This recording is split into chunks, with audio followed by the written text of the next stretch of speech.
text lang sa inyong pabango ko guys na nabili.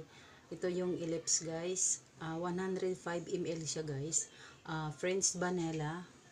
Long lasting ang kanyang bango guys. Super bango siya.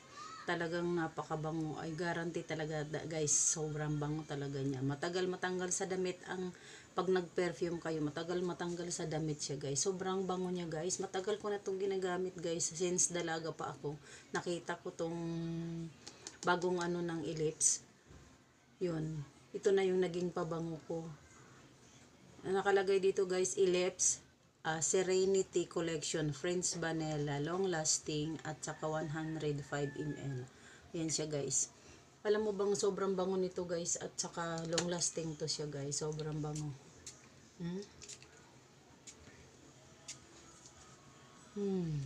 Bango, sobra. Para siya guys, alam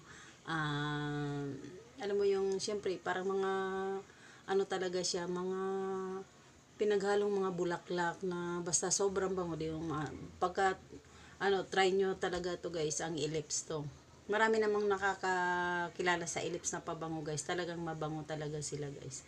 Mayroon pa isang klase nito, hindi vanilla flavor.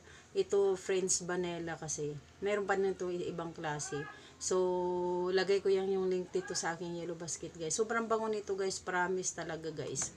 Dahil ito yung pinapabango ko talaga guys noon pa.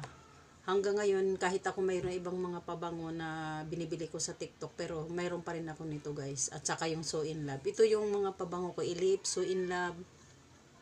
At saka yung bago ngayon na binili ko na sa Sugar Dolls, yun. Basta ito guys, nasa link ko na to. Sobrang bango nito guys. Try nyo, subukan nyo. Malalaman nyo talaga na mabango siya. 105 ml ito guys. Super bango. French Vanilla. Mayroon pa naman ibang flavor nito. Ibang scent nito. So try nyo na lang guys. Ilalagay ko yung link dito dyan sa aking yellow basket guys. Salamat.